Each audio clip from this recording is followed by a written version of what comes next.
It's about sending a message. Everything burns. You fool, look around you! The planet's destroying itself! Yes, exhilarating, isn't it? If we don't help each other, we'll die here! Perfect. Then that's the way it shall be. Let them fight. Yeah, with your mama, bitch. Oh, you missed. Take it to the street! I need some butch faggots over here! I need some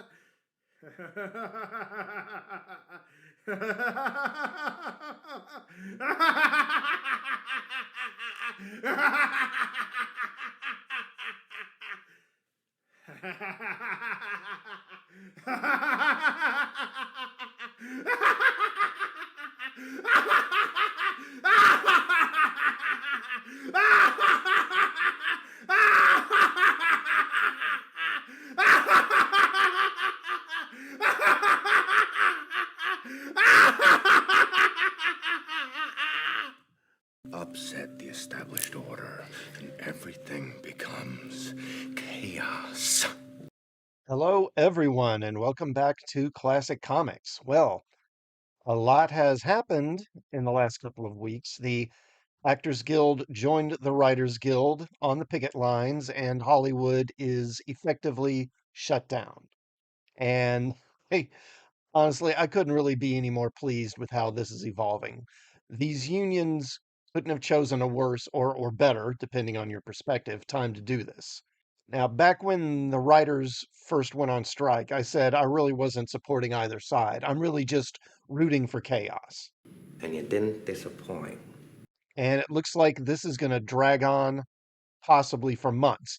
The studios are pretty much saying they want it to until the writers are broke. And the writers and the actors clearly think that they don't have a whole lot of choice, and they might be right about that. But let's look at a couple of these. So, Hollywood Studios' WG strike in game is to let writers go broke before resuming talks in fall. Regardless of whether SAG-AFTRA goes on strike, the studios have no intention of sitting down with the Writers Guild for several more months. I think we're in for a long strike, and they're going to let it bleed out, said one industry veteran intimate with the POV of studio CEOs. While some dismiss this as just cynical strike talk, studio and streamer sources around town confirm the strategy. They also confirm that the plan to grind down the guild has long been in the works for a labor cycle that all sides agree is a game changer one way or another for Hollywood. It's been agreed to for months, even before the WGA went out, one executive said. Nobody wanted a strike, but everybody knew this was a make or break. So the studios are, they're drawing a hard line, and the actors and the writers, for their part, they kind of feel like this is a do or die moment for them, I think.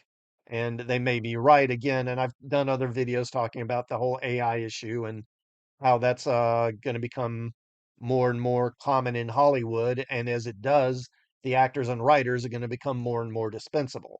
And it's clear that the actors think that as well. We got this article here from Fortune. Fran Drescher says AI and streaming mean the jig is up for actors and writers, and this double strike is their last chance to stand tall.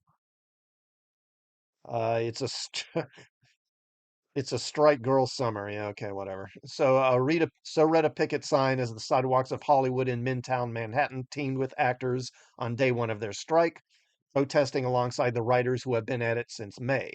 Together, the two guilds have ground the entertainment industry to a halt.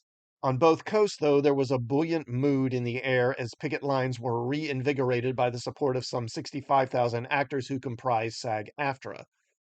This is Hollywood's biggest labor fight in 6 decades, and the first dual strike since 1960, reigniting the fervor against the alliance of motion picture and television producers just as a historic heat wave hits Southern California. Outside the Warner Brothers studios in Burbank, California, throngs of protesters chanted, "Fists up, curtains down, LA is a union town."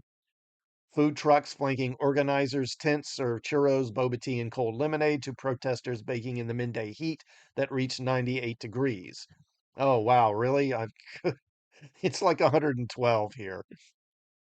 The jig is up, said Fran Drescher, president of SAG-AFTRA and once the titular star of The Nanny, at SAG's press conference Thursday. The entire business model has been changed by streaming, digital, and AI. If we don't stand tall now, we're all going to be in trouble. The infusion of SAG member support was noted by comedian and writer Adam Conover, a member of SAG and WGA who serves on the latter's negotiating committee. If you are gaining momentum like we are 70 odd days into a strike, you are going to win, Conover said. You know, the company's strategy with the Writers Guild when we go on strike is to starve us out and wait, not even talk to us for months because they expect us to bleed support. Yet look at this. Our picket lines are more full than ever and now have another union on strike with us. SAG and WGA last went on simultaneous strikes more than 6 decades ago. What we won in 1960 was our health and pension plans and the existence of residuals, Conover said. Yeah, and you have Ronald Reagan to thank for that, don't you?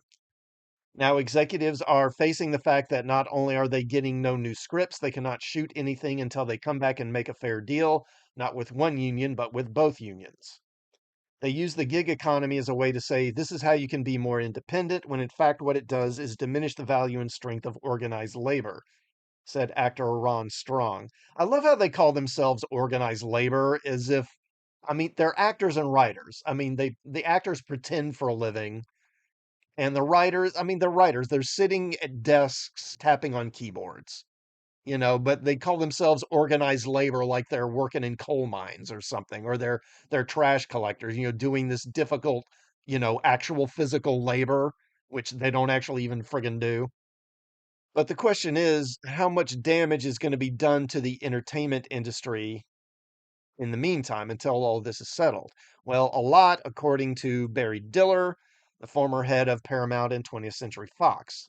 We've got this story here. Media titan Barry Diller delivers doomsday forecast. Actor and writer strikes could lead to Hollywood's absolute collapse. We can only hope. Media titan Barry Diller delivered a devastating forecast for Hollywood if the actors and writers' strikes are not resolved soon. Appearing on CBS's Face the Nation Sunday, Diller, the head of the media conglomerate AIC, who previously served as CEO for Paramount and 20th Century Fox, weighed in on the state of the industry amid the SAG-AFTRA and Writers Guild strikes. Diller called the current challenges facing the industry a perfect storm. You had COVID, which sent people home to watch streaming television and killed theaters, Diller said. You've had the results of huge investments in streaming, which have produced all these losses for all these companies that are now kind of retrenching. So at this moment, it's kind of a perfect storm. Diller called for a settlement deadline of September 1st and said there could be catastrophic ramifications if the strikes extend into the fall. Who cares about Hollywood, Diller said, referencing what he believes to be the overriding public sentiment on the issue. Yeah, it's my sentiment. Who cares about it? But the truth is, this is a huge business, both domestically and for world exporters. But these conditions will potentially produce an absolute collapse of an entire industry. Amid criticism of Disney CEO Bob Iger calling the demands from actors and writers disturbing, Diller argued that the top actors and the top executives are all disproportionately compensated and floated an out of the box proposal designed to ease tensions between the two sides. Everybody's probably overpaid at the top end, Diller said. The one idea I had is to say, as a good faith measure, both the executives and the most paid actors should take a 25% pay cut to try and narrow the difference between those who get highly paid and those that don't. Yeah, I'll believe that when I see it. The actors and the writers aren't going to give up any money any more than the execs are. And in the meantime, the stage hands, the camera hands, the set runners, all those stage workers, they're going to be going broke too. But, the actors and the writers don't care about that any more than baseball players care about the concession stand workers when they have labor disputes with the team owners. At this point, and that Barbie movie, which was just released in theaters, really kind of highlights this. I think society may actually be better off if Hollywood isn't producing anything. All they really pump out now is just feminist and Marxist propaganda thinly disguised as entertainment, and I'm pretty sick of it. Hopefully, this will lead to entertainment becoming less centralized and more independent entertainment sources becoming viable. I don't know if that'll happen or not. I hope so. Anyway, that's what I think. Please let me know your opinion of the strike and of Hollywood in the comments.